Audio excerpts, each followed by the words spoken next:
Assalamualaikum warahmatullahi wabarakatuh dan salam sejahtera. Saya berharap agar semua yang menonton video ini berada dalam keadaan baik, sihat walafiat, dipermudahkan segala urusan dan dilimpahkan rezeki yang melimpah ruah.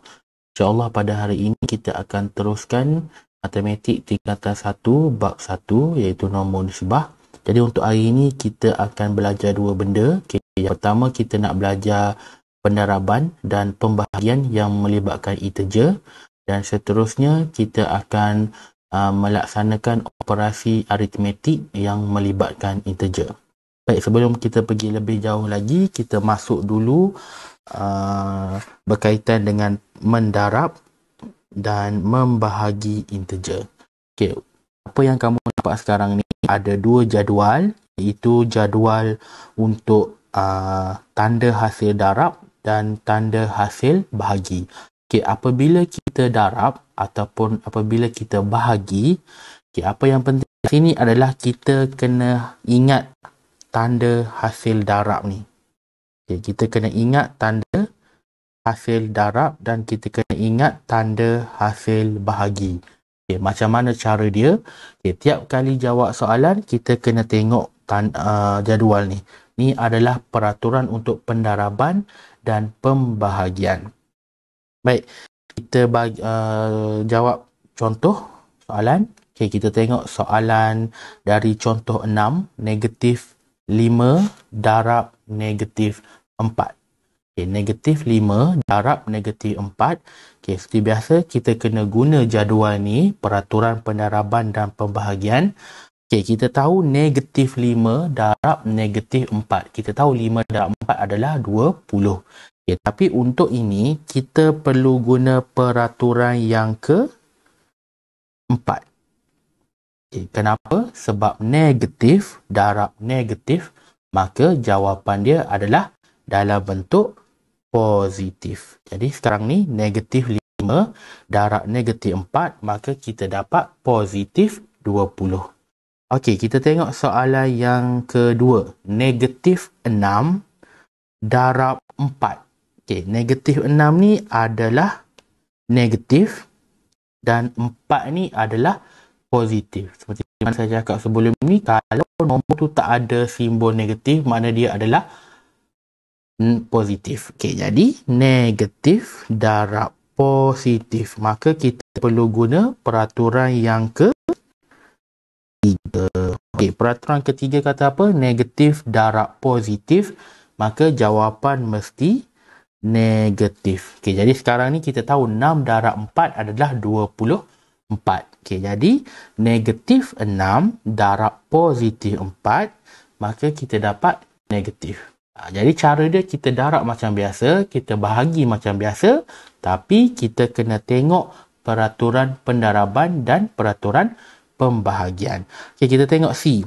6 bahagi negatif 2. Okey, kita nak guna peraturan yang mana? 6 bahagi negatif 2.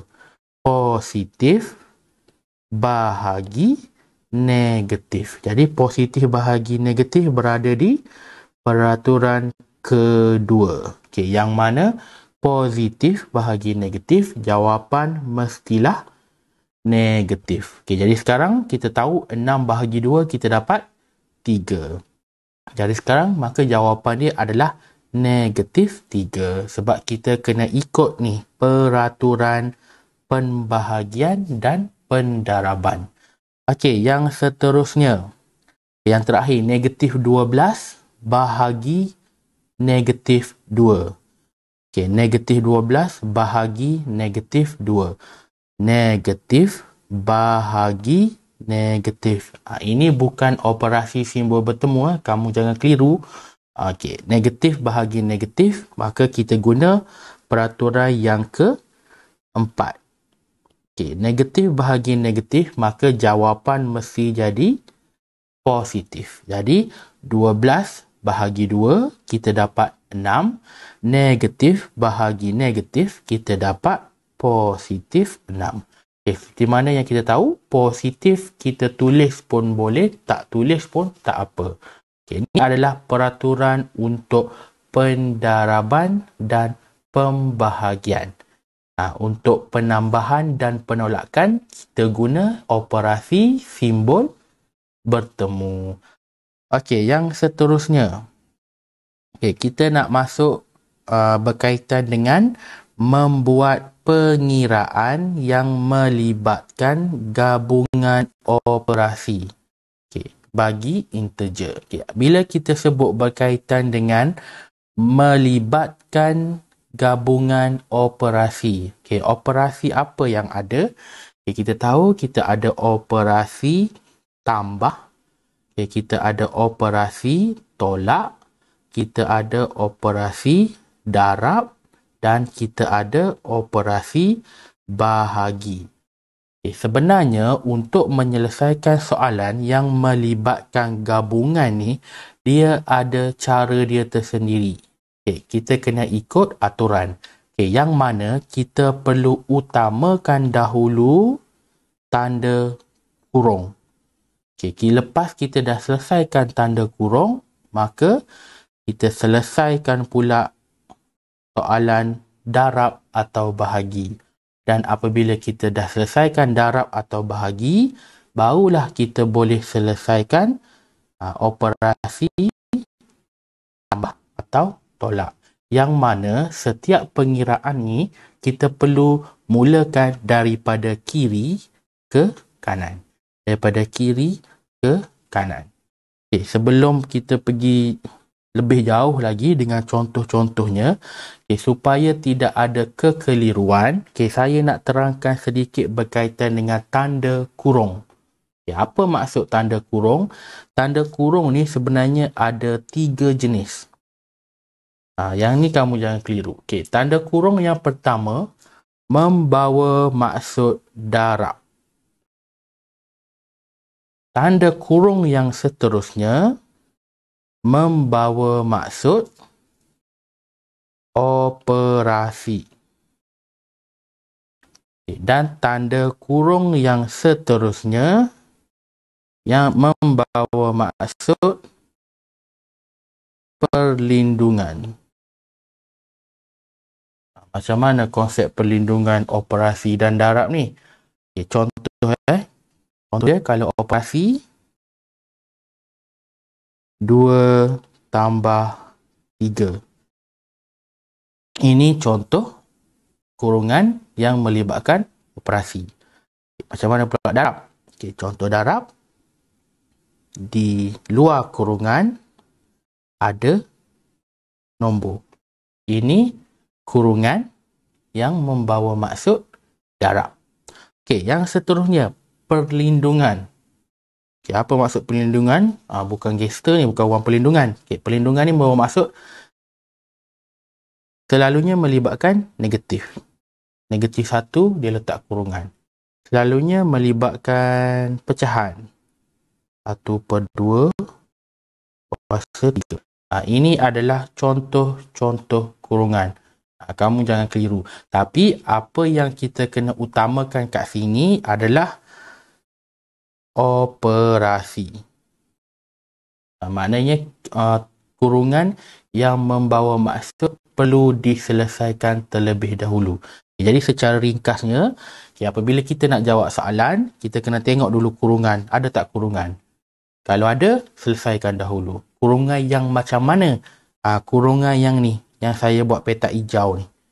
Kurungan yang pertama dengan yang kedua ni tak perlu. Kena utamakan adalah kurungan yang macam ni. Kurungan yang perlu diselesaikan.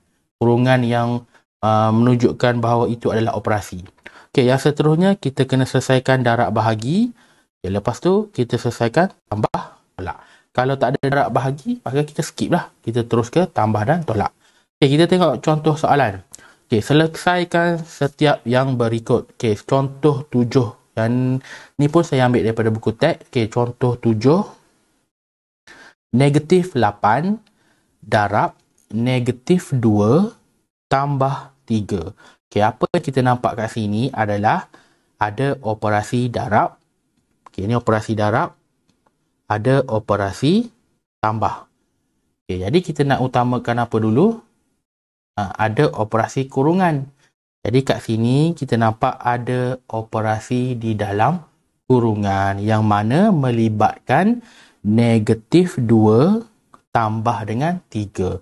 Maka kita selesaikan dahulu operasi di dalam kurungan. Okay, dah selesai operasi dalam kurungan, okay, kita salin balik. Siapa lagi yang belum selesai? Okay, salin balik dari awal, negatif 8 darab dengan 1. Mana dapat 1 ni? 1 ni kita dapat daripada ni tadi. Kita selesaikan tanda kurungan. Bila dah selesai tanda kurungan, barulah kita salin balik. Kenapa tak darab dulu? Kenapa selesaikan dalam kurungan? Sebab memang syarat dia, kita kena selesaikan dahulu tanda kurungan. Okey, seterusnya, operasi apa yang ada?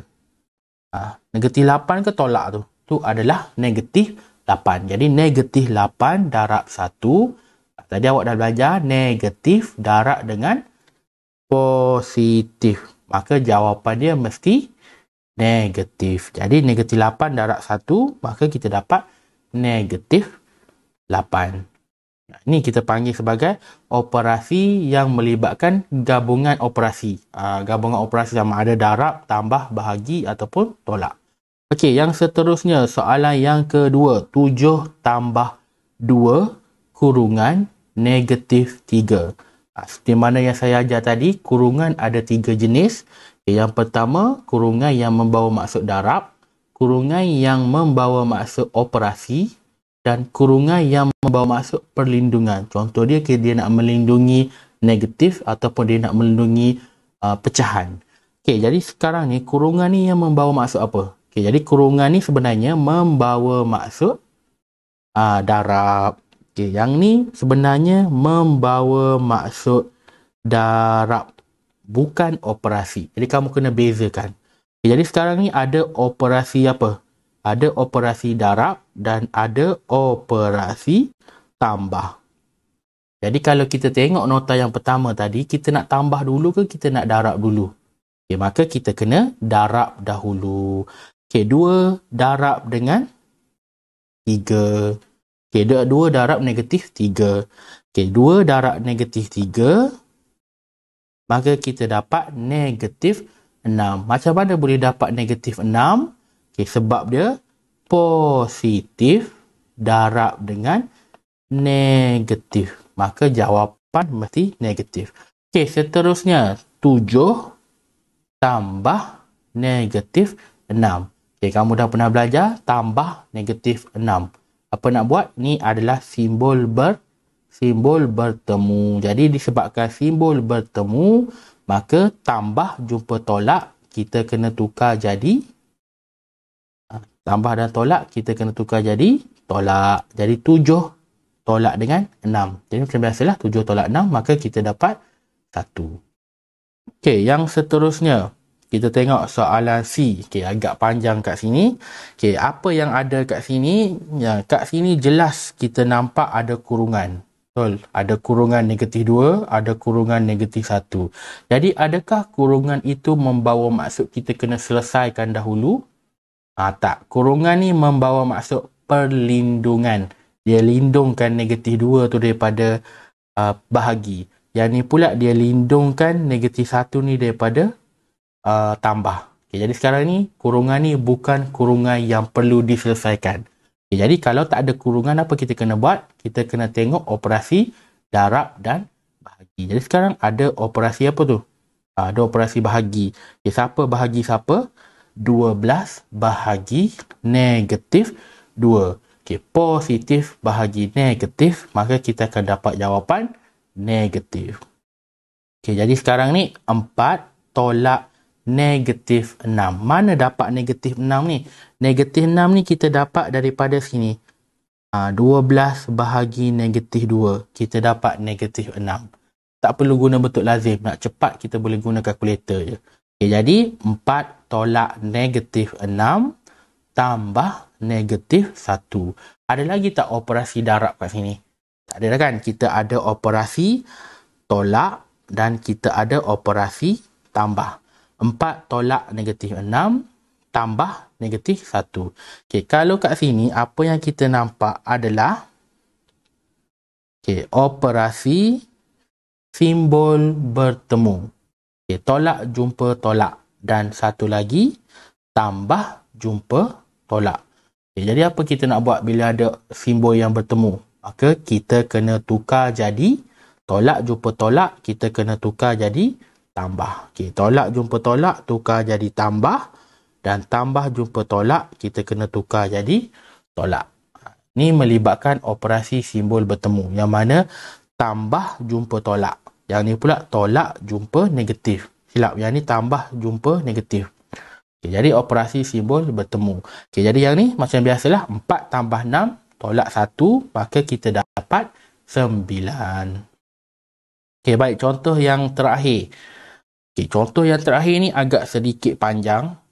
Okay, kalau awak tengok kat situ, apa yang kita nampak adalah terang-terang kita nampak pecahan. Okay, kita ada nampak pecahan kat situ. Okay, jadi seterusnya, selain daripada nampak pecahan, kita tak nampak pun simbol darab ataupun bahagi. Dan seterusnya kita nampak ada kurungan. Jadi tengok betul-betul, kurungan ni adakah kurungan yang 3 jenis tadi. Kurungan untuk perlindungan, kurungan untuk pendaraban dan kurungan untuk diselesaikan. Jadi sekarang ni, negatif 16 dan negatif 24 ni berada dalam kurungan. Maka dia ni adalah kurungan yang bukan untuk diselesaikan. Dia adalah untuk melindungi sahaja. Kurungan untuk memisahkan sahaja. Negatif 6 ni, negatif 16 ni daripada tambah. Dia nak memisahkan sahaja negatif 24 ni daripada negatif. Maka ni adalah kurungan yang biasa. Okey, jadi seterusnya ada operasi darab dan bahagi tak kat sini? Tak ada operasi darab. Tapi sebenarnya pecahan ni membawa maksud bahagi. Ingat betul-betul, tanda pecahan ni membawa maksud bahagi. Ataupun kita panggil per. Okay, yang ni membawa maksud bahagi. Jadi siapa bahagi siapa? Atas, bahagi, bawah. Ni memang kena ingat betul-betul lah. Okay. Jadi seterusnya, kita ada simbol bertemu. Okay, betul? Kita ada simbol bertemu, tambah jumpa negatif. Kat mana lagi ada simbol bertemu? Kita ada tolak jumpa negatif. Jadi kalau kita dah jumpa simbol bertemu, terus tukar. Tak payah pening-pening, terus tukar. Okay, jadi sekarang apa yang kita dapat? Simbol bertemu kita kena tukar. Jadi yang tadi ni, tambah jumpa negatif, maka kita kena tukar jadi tolak. Dan tolak jumpa negatif, kita kena tukar jadi tambah. Macam mana tahu? Sebab kita dah belajar minggu lepas, penambahan dan penolakan integer. Okey, jadi seterusnya, apa yang ada kat sini? Perlu tak kita terus bahagi? Kita nak bahagi siapa? Sebab sekarang ni, jadi kita kena tolak dahulu. Okey, negatif 12 tolak 6 bahagi negatif 24 negatif 22 tambah 4. Okay, jadi negatif 12 tolak 6 dan di bawah ni negatif 22 tambah 4. Okay, kita selesaikan dahulu. Maka kita akan dapat negatif 18. Yang atas kita dapat negatif 18. Yang bawah pun kita dapat negatif 18. Okay. Yang seterusnya, apa lagi kita kena buat? Yang ni pecahan ni membawa maksud bahagi. Maksud dia negatif 18 bahagi negatif 18. Okay, 18 bagi 18 dapat 1 kan? Okay, tapi negatif bahagi negatif, maka jawapan akan jadi positif. Jadi maka kita dapat jawapan positif 1.